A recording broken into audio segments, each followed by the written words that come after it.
Kicking in the distance. 3, 4, 5, 6 red lights are up. They're down. We are away. We've found our way onto the circuit now. And we're going to go have a look at turn number 1 as all the prototypes are going to be heading down, trying to find their way through. Will it remain clear? Joel Kuzmin has to take to the escape road on the outside to avoid any contact. And it looks like everyone else seems to be going through. No, Tariq Gamil and another prototype driver also off. We've got a prototype of Friedel down in the middle of your GT. What on earth happened to all of those cars? That's not what they would have hoped for in the start of this race. There's a GT car that's just spun as well, and that was Murat Arodu. So he's at the back, and we've got Devon Peak, and he's some reason in 23rd, so he's coming in amongst the GT cars. It's not what you want to be in the opening lap of the race, is amongst another class, and the GTs of Borgstein and Van der Sande sitting ahead of Griff. They'll know he's there. We've got Peak all the way down in 22nd overall as well. He's now got a gaggle of GT cars. He's going to be wanting to find his way up and through.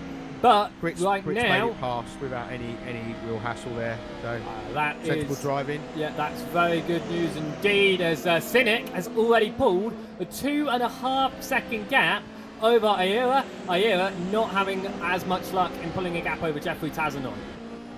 No, and you know, it's not like you've got DRS in these things, unlike the other races that we've been watching for the DTMs and the league race.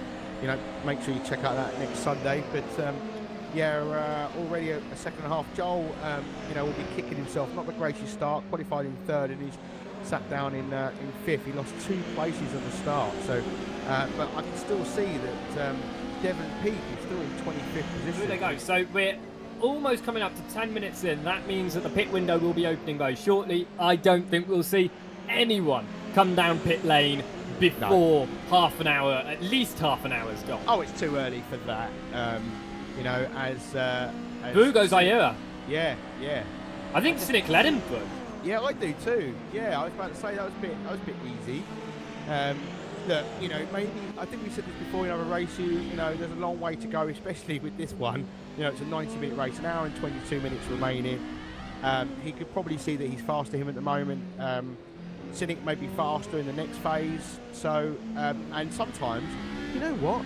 It's easier to follow someone else than it is to be followed.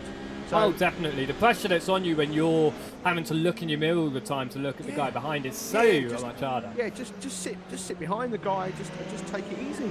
Just have a little fun. A little bit of fun. Yeah. But you can see on front of the track there, they are a gaggle of GT cars. So we're not even 10 minutes in yet. So right, so you've got 2 LMP cars. And you've got the likes of Murat, who's the last GT car, and they will be coming up on him, and 3 others. Yeah, you got Rossi, Redman, and Crump as well, all in that battle. There's a 23rd position all the way down to 26th. That's the rear of the GT field, but those prototypes are going to be coming up onto this battle fast. They're going to want to dispense them quickly. Luckily, they're coming up to them on a nice location. They've got these 2 fast straights. They're not going to get the other 2 by the time that... Lights flashing for my ear as he dives into the inside of Rossi. Through goes Cynic as well. Cynic having a little bit of a bounce through the chicane. They're both through, but now they've got the second straight to get past Redman and Crump. So it should be easy for them to disperse these GT cars. But look at that. There's still a bigger train in front of them that they've got to come up to during the opening section of the lap. Through goes Aira, but where is Cynic? He's still behind them. What on earth happened to him? He is still behind them. Maybe he's got a pedal issue. Maybe he's got a problem. He very possibly could, because that is a lot of time lost sitting behind those GT cars. And once he's been able to get past that, Aira's already been able to disperse for another GT. Yeah. Maybe he's got an issue with reaching full throttle or something, because last time round he wasn't able to. It just seemed that Aira just got past without any real battle. So yeah, I don't really know. And as they're back, and now that brings Fernando Deutsch into the mix of the GT cars as well, because he's only 1.5 seconds behind Tassimo, who's also kind of just overtaking GT cars at the moment as they come round into the I don't even know the name of this corner, if I'm being honest. Looks like now he can make his So move, this is but the he's got the interesting bit. You've GTs got ahead. GT cars, you're trying to make a move, right? So He's done it, but now he's stuck on the outside. A little bit of contact. He's got to be able to go through, and now Ahonen on the inside also past the GT. There was a little bit of contact, but for the most part, it's clean. The pit window now open. Kuzmin tries to get onto the inside of the BMW. Be patient, Joel. Be patient. He is really not, because he locked up his tyres going into there. Cynic is in pit lane. Okay. Cynic has definitely got an issue, because the moment pit lane's open, he's now come down it, and he's sitting right next to our wonderful cars in pit lane, and away he goes.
Can I just bring your attention to 6 and 7? So Henry Cynic is all over the back of Tariq. He's caught him up over.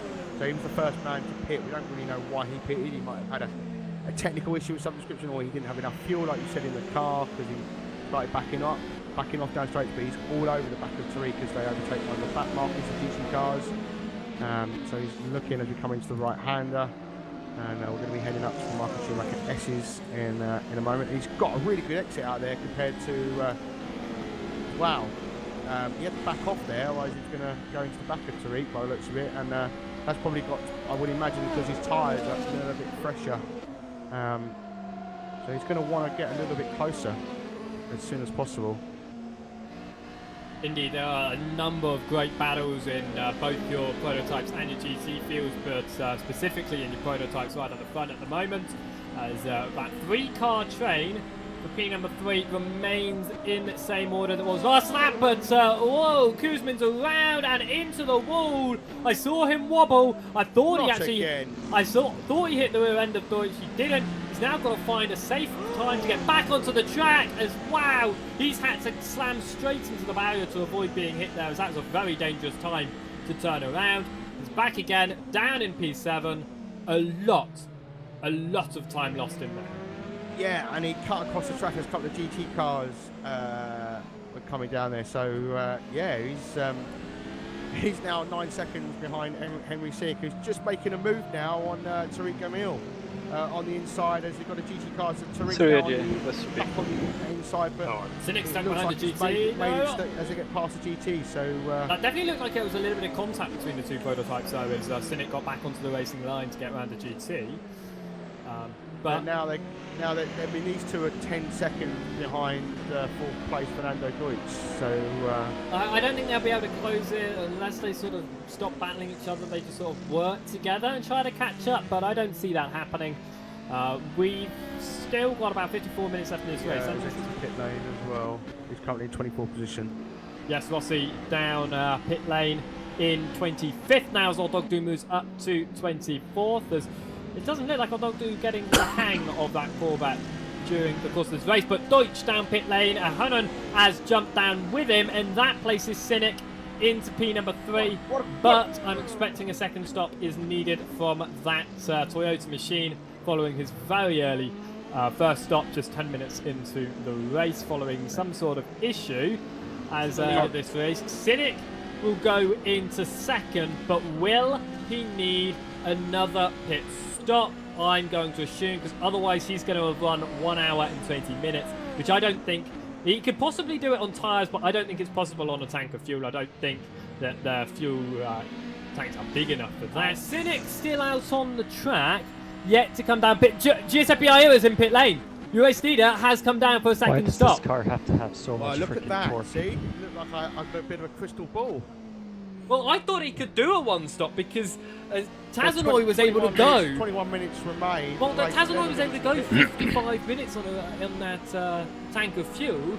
Aiera's now only gone, what, 40 minutes? Cynic's now in first as he comes into the first corner and goes past one of the But he is going to need to do a second stop. I know he's going to need a second stop because there's no way he can go an hour and 20 minutes Inside park. on that one tank. Going In inside. towards chicane then goes Van der Sande and Matashuka. They remain in line for now, very close between them. Giuseppe's going for it on the start-finish straight. Here we go. He goes onto the right-hand side. Cynic sticks to the left. It looks like he's just letting him pass as the GT car goes off the track. First corner and he makes the apex. It was easy, really. Well, I think the GT car did the best thing he could possibly do there because you're going into the tightest corner on the circuit. You've got two really fast prototypes closing up to you. Just get the hell out of the way. It's the safest thing to do. That's how much Cynic is losing. And I think he's having that same issue that he had in the first stint, or he's trying desperately to save fuel. I expect to see him down pit lane. In fact, that's exactly what he's going to do. And I've said it since the start. Cynic was going to need the two-stop. That's going to give Tazanoy the position, but will it drop Cynic? He's only 17 seconds. But the question is, will it put Cynic off of the podium behind Ahonen? That is going to be the question. Where is Ahonen at the moment? He's coming up. Ahonen's coming into the chicane at the end, and he's just over. He's trying to get past the GT car through the chicane.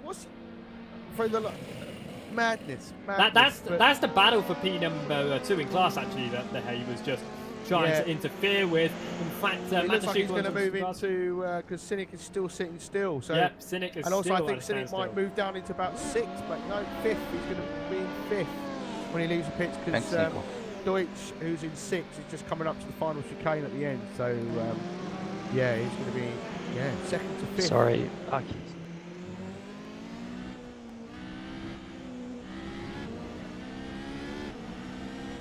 Thanks for patience, partner. Thank you.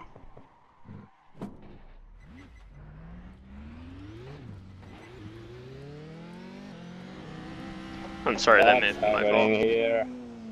Come on, guys, last lap. Wow. So then, let us run you through the field then. Aiera won your prototype and overall. Tazanoy in 2nd with Ahonen in 3rd. Kuzmin finished in P number 4 in the end after all those mistakes. Cynic in P5 with the issue at the very beginning of that. Deutsch finished in 6th with Gamil 7th. Grift in 8th. Friedel in 9th. Milero in 10th. And in 11th position, Peak finished there to round out your P2s. No prototype retirements in that race. Fantastic indeed. Then it was Borkstein to win your GT field and finished 12th overall. We then had Van der Sande in 13th, Matashuka 14th, Weiser in 15th. Then behind that you've got Costa, Strabowski, Redman, Gunderson, Crump, Dogdu, Wes, Janke and Rossi. And then 2 retirements in the end in your GT field of Jones and Dunkley. Dunkley about half an hour into the race. Jones nearer the end of your race. I feel like that was after some contact with a prototype. But what an absolutely fantastic race. 90 minutes just flew by there, and 2 retirements and 24 finishes after 90 minutes of racing. Something you never normally see in a clever race and in a multi-class event at that. That is absolutely fantastic racing.